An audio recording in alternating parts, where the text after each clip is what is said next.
Ako po ay si Sofia Lorraine J. Valle. At ako po si Brent Angel J. Targa. Yung araw, tuturuan po namin kayo paano magawa ng compost pit. Okay. Una ay maghanap ng malinis na lugar sa mga malayo ng mga bahay. Doon ay naghahanap kami kung saan may magawa ng compost pit. Doon nakakita namin kung saan may magawa ng compost pit. Dalawang paraan ay ang paggawa ng butas ay 1 metro lalim at 1 metro haba. Maghahanap kami ng mga tae ng mga hayop upang ilagay sa aming compost pit. Nakahanap kami ng tae ng baka at saka ilagay namin sa sako upang ilagay namin sa aming compost pit.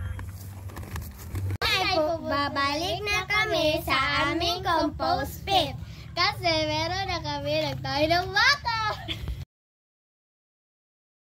Ay nandito na kami sa aming hukay.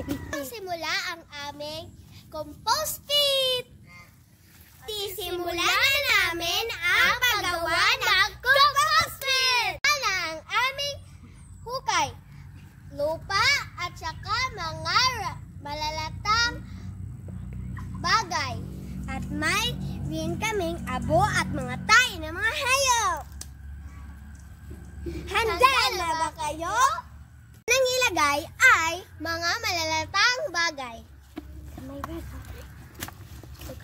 Pangalawa ay mga tayo ng mga hayop.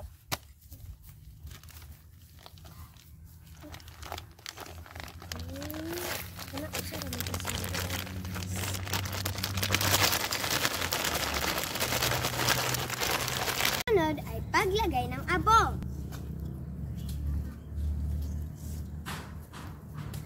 Paglagay naman ng lupa.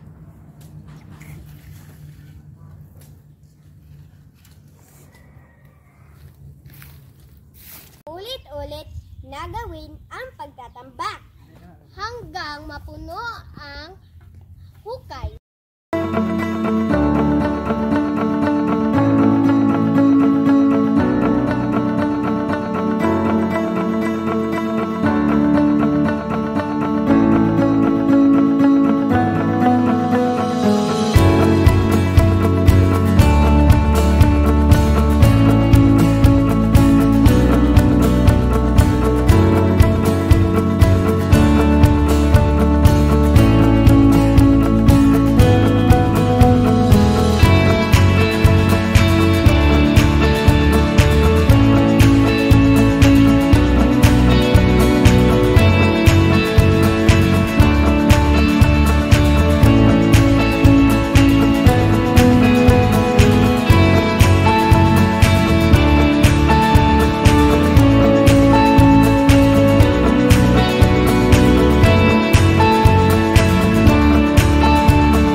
Ang compost pit.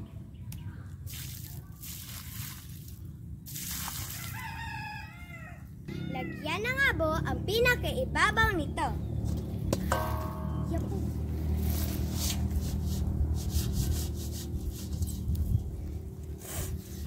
Ang panghuli ay lagyan ng sticks ang paligid ng compost pit.